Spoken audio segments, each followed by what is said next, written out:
Hello, I'm Rebecca Reynolds, half of Cosmic Cake 11, and my little cupcake Marta Mari is unavailable tonight. So I'm taking over, and I get to be outside because we're not on Zoom doing this together. You know, she lives in Yellow Springs, and here we are in Cleveland, some of us at least.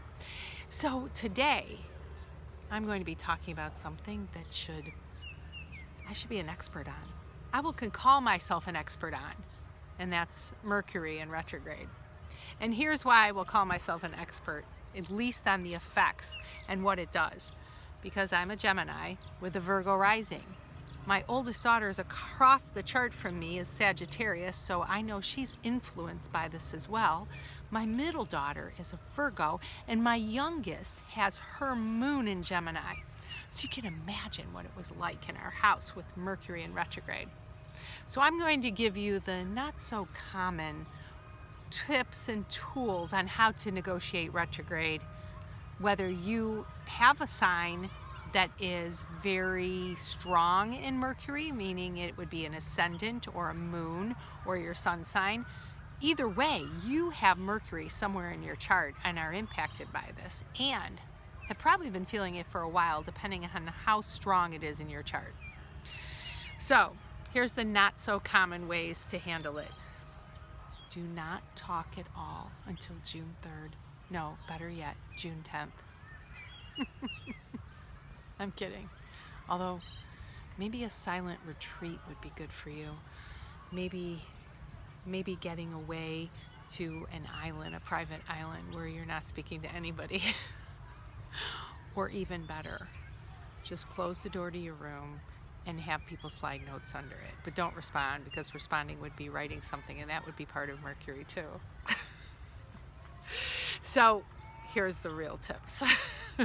The real tips are, it is probably important to learn to say less and to think about what we are saying before we say it, which is super hard because generally people want a response and they want it pretty quickly.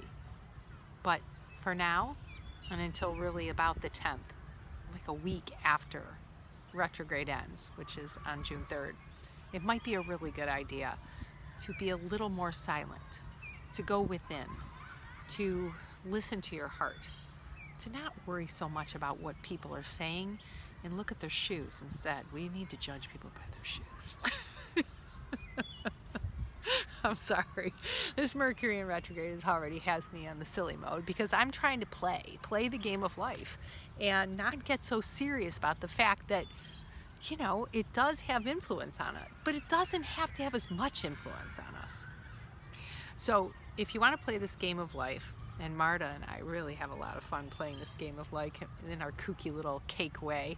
It's so delicious to work with Marta. I'm so sorry she's not here.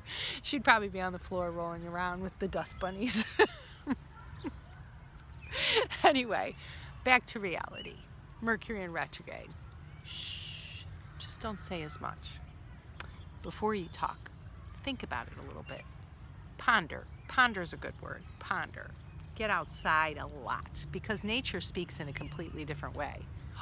Work on telepathy. Now come on. I've been calling for this for a long time. Work on your telepathy because you can't say anything wrong in telepathy. It is mind to heart, heart to mind, heart to heart. It is all the gloriousness of perfect communication, telepathy. And just ease your mind, sink into a tub. Don't let this aspect get to you. I know it's huge. I know it's going to be there for like 3.5 weeks and we're all going to be fine. Don't overthink this. Meditate. Be still. Be wild. Be whoever you want to be. Just talk a little less. And if all else fails, the silent retreat on the island, I think that'll work. Take care, guys. From Cosmic Cake 11 and my little cupcake Marta Mari, who's not here with me. Shine on, friends. Shine on.